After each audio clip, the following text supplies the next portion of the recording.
Saudi CP যেটা বলে Saudi contract price আরামসো যেটা ঘোষণা করেন, এবং দ্বিতীয়ত ডলারের যে এক্সচেঞ্জ রেট। সৌদি সিপিতে প্রোপেন বিউটেনের যে প্রাইস এটা এই মাসে বেড়েছে। গত মাসে যেখানে জানুয়ারিতে ছিল 625 ছিল ডলার প্রোপেন, সেটি হচ্ছে 635, $10 বেড়েছে। বিউটেন ছিল $615, সেটি $625 হয়েছে, সেটিও $10 বেড়েছে। আমরা যদি 2024-এর জানুয়ারি ফেব্রুয়ারি দেখি, 2024-এর জানুয়ারিতে ডিসেম্বরের তুলনায় জানুয়ারিতে বেড়েছে এবং ফেব্রুয়ারিতেও বেড়েছে। বাট গত জানুয়ারিতে 25শে জানুয়ারিতে এসে এটা কমেছিল, যে কোনো কারণে হোক 35 থেকে 25 হয়েছিল এবং 30 থেকে 15 হয়েছিল।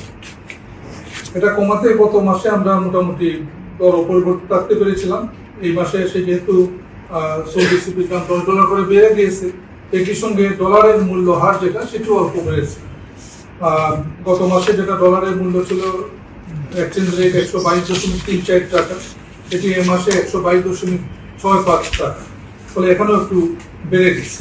এই বেড়ে যাওয়ার ফলে এলপিজির মূল্য হার ফেব্রুয়ারি মাসের জন্য হবে 12 কেজি সিলিন্ডার 1478 টাকা, যেটি গত মাসে ছিল 1459 টাকা, অর্থাৎ এখানে বাড়লো 19 টাকা প্রতি 12 কেজিতে। কোম্পানি বিক্রি করবে 1383 টাকায়, পাইকারি অর্থাৎ ডিস্ট্রিবিউটর বিক্রি করবে 1433 টাকায় এবং খুচরা বিক্রেতা বিক্রি করবে 1478 টাকায়। প্রতি কেজি এলপিজির মূল্য জানুয়ারিতে ছিল 121.56 টাকা, সেটি ফেব্রুয়ারি মাসে এসে হয়েছে 123.16 টাকা, এখানে 1 টাকা 60 পয়সা বেড়েছে প্রতি কেজি। প্রতি লিটার অটো গ্যাস জানুয়ারি 2025 মাসে ছিল 66.85 টাকা, সেটি ফেব্রুয়ারিতে হবে 67.74 টাকা, এখানে বেড়েছে প্রতি লিটারে 8-9 টাকা, 89 পয়সা। সরকারি এলপিজির মূল্য এটি এই মাসেও অপরিবর্তিত থাকবে, যেটি কথা ছিল যে এই মাসে আমরা পরিবর্তন করব।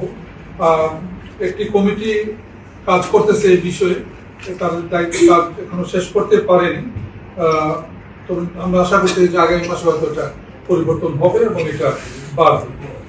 এটা বাস্তবায়ন করা যেটা মাঠ পর্যায়ে এটা আপনারাও অবহিত আছেন যে মাঠ পর্যায়ে যারা এটা বাস্তবায়ন করবে, বিশেষ করে এখানে ভোক্তা অধিকারের একটা ভূমিকা রয়েছে, জেলা প্রশাসনের একটি ভূমিকা রয়েছে এবং জেলা প্রশাসন এটা বাস্তবায়ন করতে পারে তো ভ্রাম্যমাণ আদালত মোবাইল কোর্টের মাধ্যমে। তো ভ্রাম্যমাণ আদালতগুলি কিন্তু এখনো ওইভাবে কাজ করছে না। আগে যারা আপনারা দেখতেন যে একটা প্রমাপ ছিল এবং জেলা প্রশাসন প্রতি মাসে নির্দিষ্ট সংখ্যক ভ্রাম্যমাণ আদালত পরিচালনা করতেন। এই মুহূর্তে কিন্তু এটা করা যাচ্ছে না বা করা হচ্ছে না। সো এই কারণে আমাদের ইমপ্লিমেন্টেশনে একটু দেরি হচ্ছে বা সমস্যা হচ্ছে। আমরা যেটা উদ্যোগ নিয়েছিলাম, এটা এর আগে শেয়ার করেছিলাম আপনাদের সঙ্গে, যে আমরা জেলা প্রশাসকদের রিকোয়েস্ট করেছি একাধিকবার, 2বার, এবং আমরা বিভাগীয় কমিশনারদের রিকোয়েস্ট করেছি জেলা প্রশাসকদেরকে যেন তারা অনুশাসন দেন এই ভ্রাম্যমাণ আদালত পরিচালনার জন্য। ইনফ্যাক্ট ভ্রাম্যমাণ আদালতগুলো যদি ঠিক মতো কাজ শুরু করতে না পারে, এটা ইমপ্লিমেন্টেশনে একটু ত্রুটি অথবা অসুবিধা থেকে যাবে।